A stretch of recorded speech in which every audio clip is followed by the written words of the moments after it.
Assalamualaikum warahmatullahi wabarakatuh. Selamat pagi, Pak Jerry, selaku dosen pengampu mata kuliah Ekonomi Pembangunan kelas B. Kami dari kelompok 7 izin mempresentasikan hasil rangkuman kami chapter 7 dan 9 dari buku Economic Development by Padaro and Smith.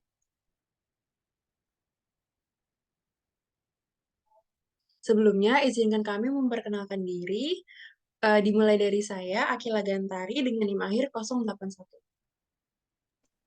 Nama saya Meryl Juani Supane dengan NIM 2110-115-107.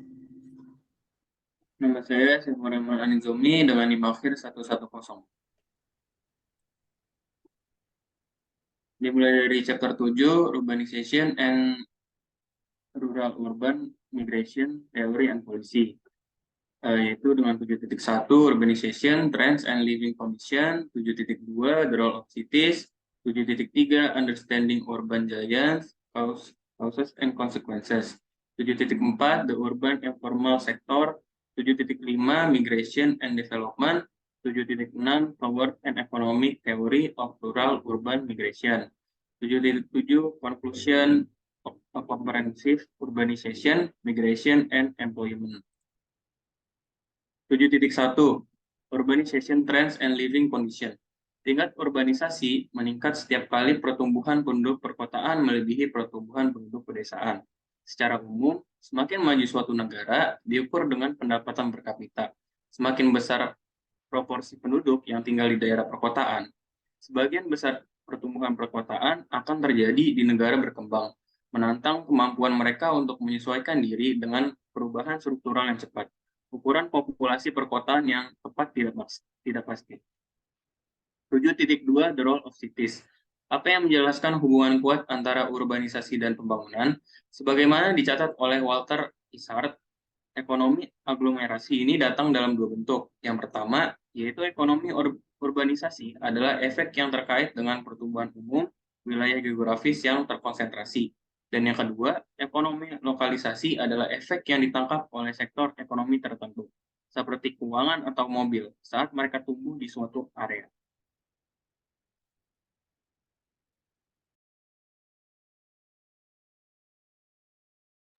Tujuh titik 2.1 Industrial District. Definisi ekonomi dari sebuah kota adalah sebuah dengan kepadatan penduduk yang relatif tinggi yang berisi serangkaian kegiatan yang terkait erat. Perusahaan sering juga lebih suka ditempatkan di mana mereka dapat belajar dari perusahaan lain yang melakukan pekerjaan serupa. Pembelajaran berlangsung baik dalam hubungan formal seperti usaha patungan dan hubungan informal. Perusahaan-perusahaan yang berlokasi di kawasan industri semacam itu juga mendapat manfaat dari kesempatan untuk mengontrakkan pekerjaan dengan mudah ketika pesanan yang luar biasa besar terwujud. Oleh karena itu, kawasan industri telah muncul dan dengan cepat ditingkatkan. 7.2.2 Efisien Urban Scale. Semakin tinggi kepadatan kota, semakin tinggi juga biaya real estate. Jauh lebih mahal untuk membangun secara vertikal daripada horizontal. Semakin meningkat ketika skala pencakar langit tercapai, sehingga ketika kekuatan pasar bekerja dengan baik, gedung-gedung tinggi dibangun, terutama ketika biaya tanah perkotaan menjadi tinggi. Selain itu, biaya infrastruktur seperti air dan sistem saluran pembuangan lebih tinggi di daerah perkotaan yang terkonsentrasi.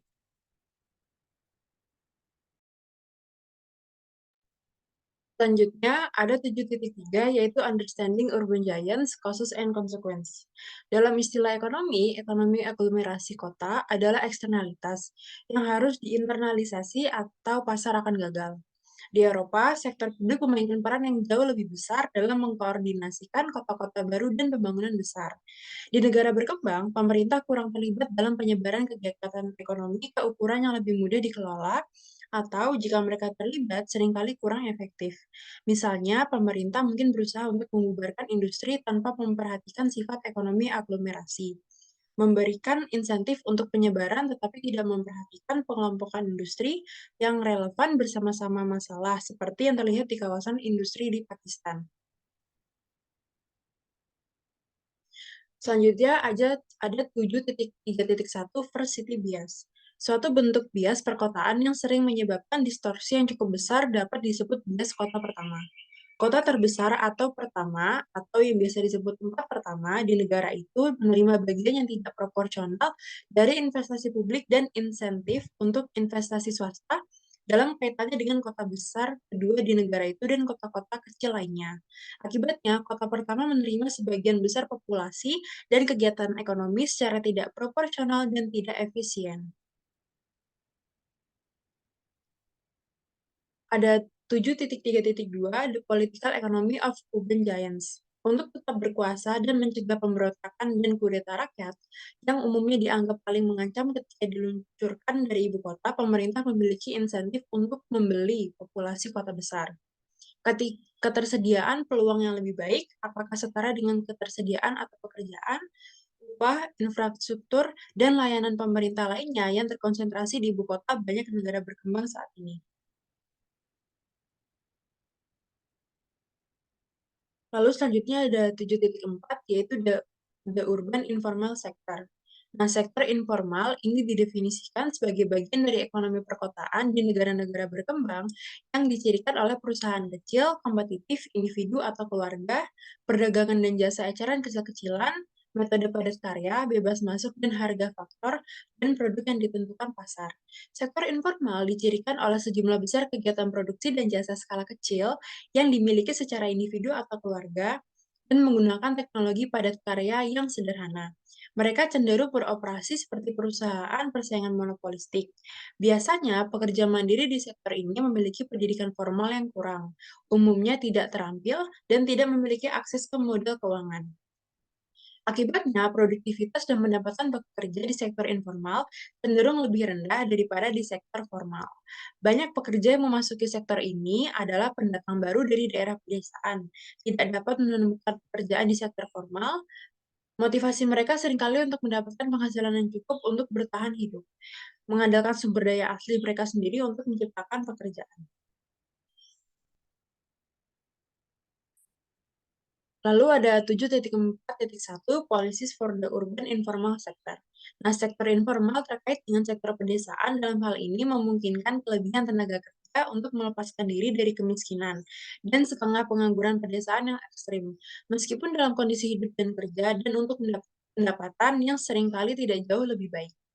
Fokus barunya adalah bagaimana menjadikan kota-kota di negara-negara berkembang sebagai mesin pertumbuhan yang lebih dinamis dan lingkungan yang lebih layak huni. Hal ini menjanjikan untuk menjadi salah satu aliran penelitian dan analisis kebijakan yang baru muncul dalam pembangunan ekonomi di tahun-tahun mendatang. Bagaimanapun, sementara kota-kota berukuran sedang tidak diragukan lagi layak mendapatkan perhatian yang lebih besar untuk peran konstruktif yang mereka mainkan dalam proses pembangunan. Ini tidak mengadakan masalah konsentrasi berlebihan dari kegiatan-kegiatan di kota-kota besar.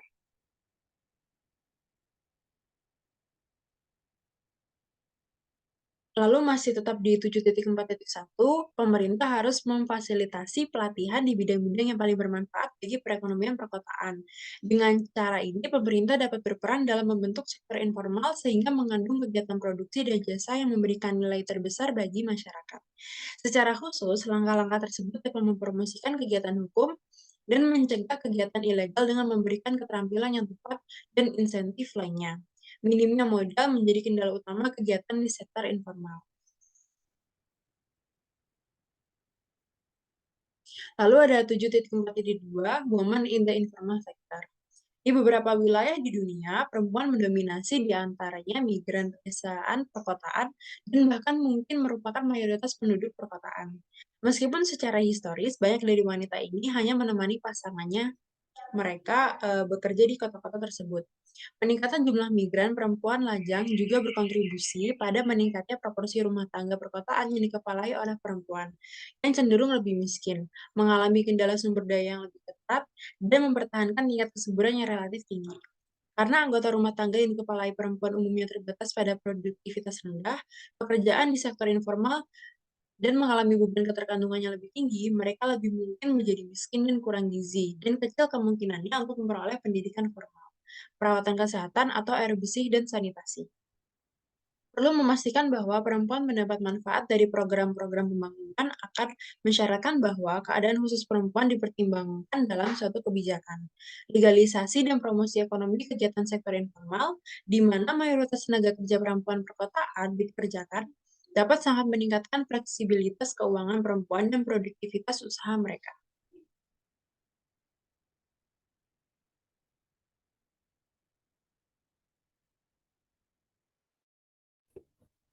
7.5 Migration and Development.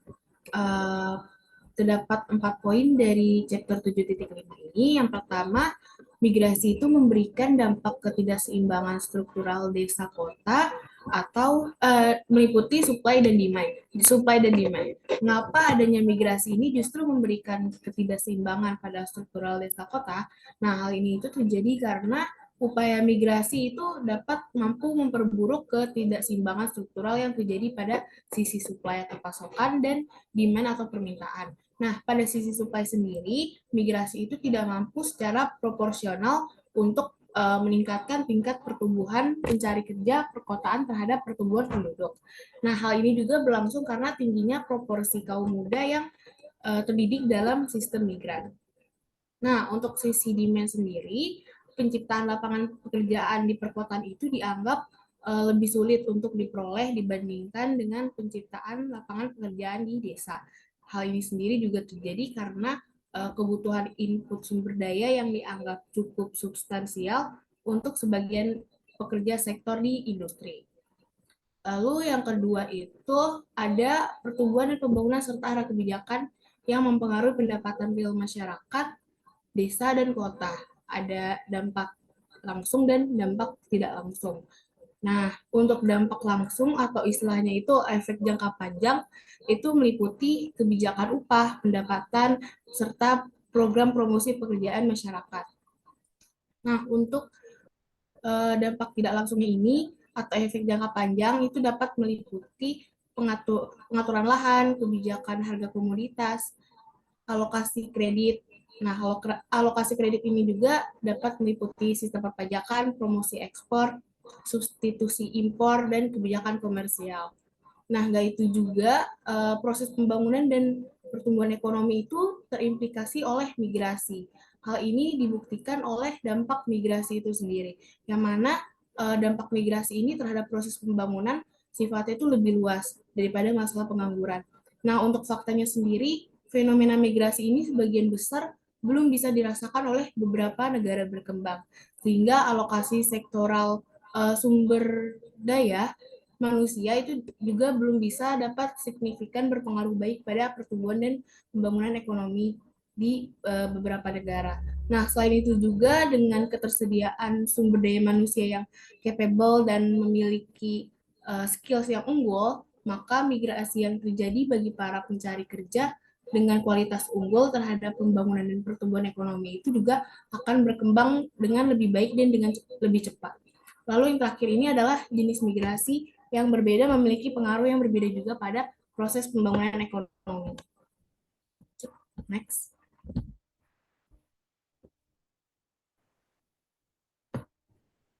Selanjutnya ada 7.6 Toward an Economic Theory of Rural Urban Migration. Sebagian besar dengan sektor pedesaan yang didominasi oleh kegiatan pertanian dan sektor perkotaan yang berfokus pada industrialisasi, pembangunan ekonomi secara keseluruhan di negara-negara ini ditandai dengan realokasi bertahap tenaga kerja dari pertanian ke industri melalui migrasi desa kota, baik internal maupun eksternal. Urbanisasi dan industrialisasi pada dasarnya identik dan selama beberapa dekade terakhir, ketika negara-negara berkembang menyaksikan migrasi besar-besaran penduduk pedesaan mereka ke daerah perkotaan, meskipun tingkat pengangguran dan setengah pengangguran perkotaan meningkat, mengurangi validitas model pembangunan dua sektor levis. Selanjutnya ada 7.6.1 Verbal Description of the Todaro Model. Asumsi bahwa migrasi terutama merupakan fenomena ekonomi yang bagi individu migran dapat menjadi keputusan yang cukup rasional meskipun terdapat pengangguran perkotaan. Model Todaro mendalilkan bahwa migrasi berlangsung sebagai respon terhadap perbedaan perkotaan perdesaan dalam pendapatan yang diharapkan daripada pendapatan aktual.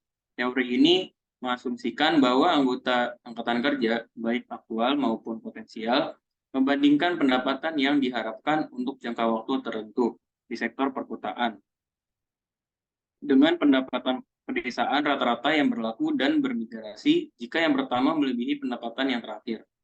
Model ekonomi migrasi yang lebih umum digunakan yang menempatkan penekanan eksklusif pada faktor perbedaan pendapatan sebagai penentu keputusan untuk bermigrasi akan menunjukkan pilihan jelas dalam situasi ini seperti mempertimbangkan ilustrasi berikut ini. Misalkan bahwa rata-rata pekerja pedesaan yang tidak terampil atau setengah terampil memiliki pilihan antara menjadi buruh tani atau 7.0 Toward an Economic Theory of Rural Urban Migration 367 mengerjakan tanahnya sendiri untuk pendapatan real rata-rata tahunan, katakanlah 50 unit untuk bermigrasi ke kota, di mana seorang pekerja dengan keterampilan atau latar belakang pendidikannya dapat memperoleh pekerjaan berupa yang menghasilkan pendapatan real tahunan sebesar 100 unit. Masih di 7.6.1, pekerja harus mencari pekerjaan perkotaan dengan gaji yang lebih tinggi. Namun, penting untuk diketahui bahwa model migrasi ini dikembangkan sebagian besar dalam konteks ekonomi industri maju dan karenanya secara implisit mengasumsikan keberadaan lapangan kerja yang penuh atau hampir penuh. Dalam lingkungan pekerjaan penuh, keputusan untuk bermigrasi hanya dapat didasarkan pada keinginan untuk mendapatkan pekerjaan dengan bayaran tertinggi, dimanapun pekerjaan itu tersedia. Dalam memutuskan untuk bermigrasi, individu harus menyeimbangkan probabilitas dan risiko menganggur atau setengah menganggur untuk jangka waktu yang cukup lama terhadap perbedaan pendapatan real perkotaan perdesaan yang positif. Selanjutnya ada 7.6.2 diagrammatic presentation. Bisa dilihat dari figur 7.9 The Harris-Todaro Migration Model. Asumsikan hanya dua sektor, pertanian, pedesaan, dan manufaktur perkotaan. Permintaan tenaga kerja atau produk marginal dari kurva tenaga kerja di bidang pertanian diberikan oleh garis AA dengan pemiringan negatif. Permintaan tenaga kerja di bidang manufaktur diberikan oleh MM, dibaca dari kanan ke kiri. Total angkatan kerja diberikan oleh garis O, A, O, dan M. Dalam perekonomian pasar tenaga kerja penuh neofasik, upah fleksibel, upah equilibrium akan ditetapkan pada garis WA atau WM dengan pekerja yaitu OA atau LA di bidang pertanian dan pekerja OM atau LM bekerja di manufaktur perkotaan. Oleh karena itu, semua pekerja yang tersedia dipekerjakan.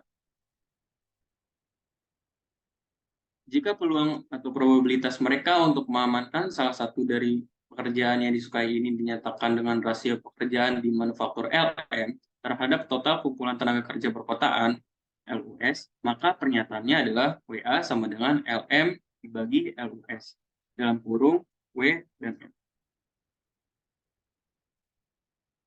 Terdapat 4 cara untuk memperluas model, yaitu yang pertama, menyederhanakan dengan mengasumsikan bahwa mereka yang bermigrasi dan tidak mendapatkan pekerjaan modern tidak menerima penghasilan. Tetapi, jika mereka malah menerima pendapatan sektor informal perkotaan, kami memodifikasi pendapatan yang diharapkan sesuai dengan itu. Yang kedua, perhatikan bahwa jika alih-alih mengasumsikan bahwa semua migran perkotaan adalah sama, kita menggabungkan realitas tingkat model manusia pendidikan yang berbeda. Kita dapat memahami mengapa proporsi yang lebih tinggi dari penduduk pedesaan yang bermigrasi daripada yang tidak berpendidikan, karena mereka memiliki peluang yang lebih baik atau probabilitas yang lebih tinggi untuk mendapatkan upah perkotaan yang lebih tinggi daripada migran yang tidak terampil. Yang ketiga, perhatikan bahwa para migran dari daerah pedesaan yang sama cenderung menetap di kota-kota yang sama, bahkan lingkungan kota yang sama, yang relatif jauh dari tempat asal para migran. Yang keempat, model Todaro dan Harris-Todaro relevan untuk negara berkembang, bahkan jika upah tidak ditentukan oleh kekuatan institusional, seperti upah minimum dengan penelitian teoritis tentang migrasi desa kota. Telah mengonfirmasikan bahwa munculnya upah sektor modern yang tinggi di samping pengangguran atau sektor tradisional perkotaan seperti yang terlihat dalam model. Juga dapat dihasilkan dari respon pasar terhadap informasi yang tidak sempurna, biaya perputaran tenaga kerja, efisiensi pembayaran upah, dan fitur umum lainnya dari pasar tenaga kerja.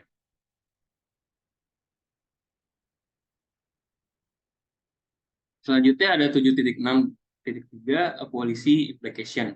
Tanggapan yang efektif terhadap kegagalan pasar dan pemerintah ini termasuk mengurangi bias perkotaan yang mengarahkan bagian investasi yang terlalu besar ke sektor modern perkotaan sementara. Dalam sektor informal perkotaan, meningkatkan infrastruktur sanitasi, memfasilitasi peningkatan peluang untuk menghasilkan pendapatan, dan mendorong infrastruktur sosial menjadi lebih baik kehidupan masyarakat bagi mereka yang tinggal di sana. Pertama, ketidakseimbangan dalam kesempatan kerja perkotaan pedesaan yang disebabkan oleh bias perkotaan, terutama bias kota pertama.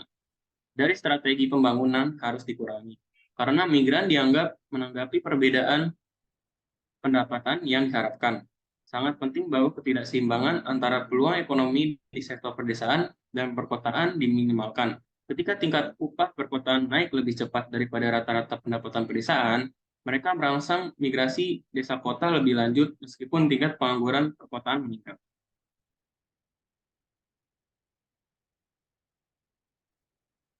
Masuknya orang yang banyak ke daerah perkotaan ini tidak hanya menimbulkan masalah sosial ekonomi di kota, tetapi juga pada akhirnya dapat menimbulkan masalah kekurangan tenaga kerja dan kurangnya kewirausahaan di daerah pedesaan. Dengan demikian, distorsi kebijakan yang mendorong migrasi desa ke kota yang lebih cepat daripada yang seharusnya terjadi umumnya mengurangi kesejahteraan sosial secara keseluruhan. Yang kedua, menciptakan lapangan kerja perkotaan merupakan solusi yang tidak memadai untuk masalah pengangguran perkotaan, karena tingkat migrasi diasumsikan untuk merespon secara positif upah perkotaan yang lebih tinggi dan kesempatan kerja perkotaan yang lebih tinggi. Maka untuk setiap perbedaan upah perkotaan pedesaan yang positif, tingkat pekerjaan perkotaan yang lebih tinggi akan memperluas perbedaan yang diharapkan dan mendorong tingkat migrasi pedesaan perkotaan yang lebih tinggi lagi. Masuknya migran pedesaan ke daerah perkotaan dengan laju yang melebihi kesempatan kerja baru mengharuskan penjatahan dan pemilihan karyawan baru. Banyak yang akan tergantung pada tingkat pengangguran perkotaan, ukuran perbedaan pendapatan yang diharapkan perkotaan pedesaan, dan besarnya migrasi yang diinduksi karena lebih banyak pekerjaan perkotaan yang diciptakan. Meskipun ada beberapa pertanian perkotaan, sebagian besar makanan yang dikonsumsi di perkotaan ditanam di daerah pertanian. Pada gilirannya, ketika pendapatan pedesaan tumbuh, pasar untuk pabrikan perkotaan luas. Insentif ekonomi yang tidak diperlukan saat ini untuk migrasi desa kota dapat diminimalkan melalui program-program pembangunan desa terpadu yang kreatif dan dirancang dengan baik. Program pembangunan pedesaan yang sukses disesuaikan dengan kebutuhan sosial ekonomi dan lingkungan negara dan wilayah tertentu tampaknya menawarkan satu-satunya solusi jangka panjang yang layak untuk masalah migrasi desa kota yang berlebihan. Itu dan selanjutnya ada 7.7 conclusion, comprehensive urbanization, migration, and employment strategy.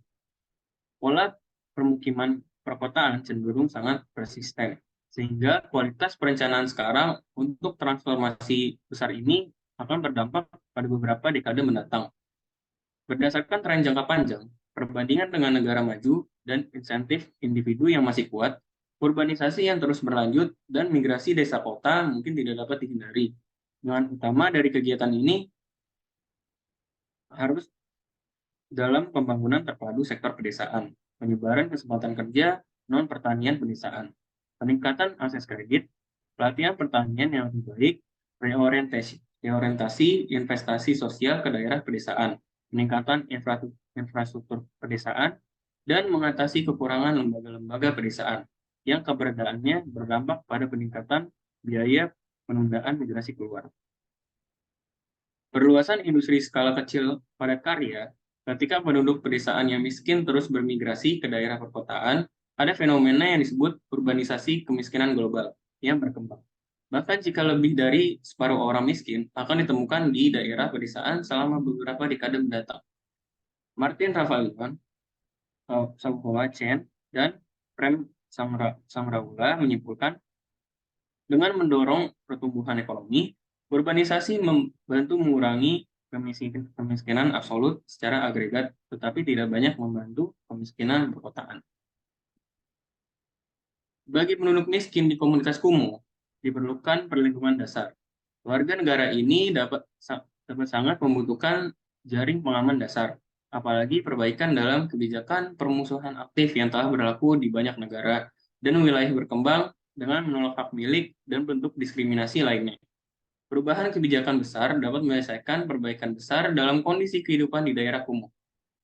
Sejak tahun 2005, semakin banyak negara yang mengalami penurunan signifikan dalam persentase penduduk perkotaan yang tinggal di daerah kumuh, termasuk Angola, Bangladesh, Laos, Rwanda, Nigeria, dan Tanzania.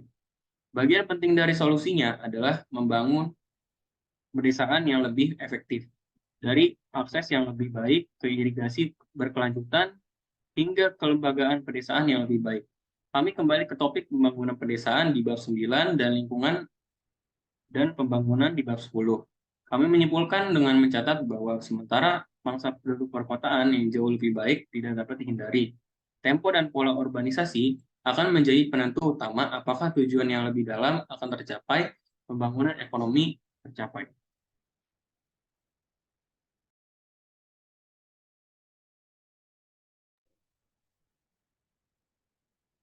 Demikian adalah rangkuman dari chapter 7 kami. Untuk chapter selanjutnya, yaitu chapter 9, akan kami lanjutkan di video part 2.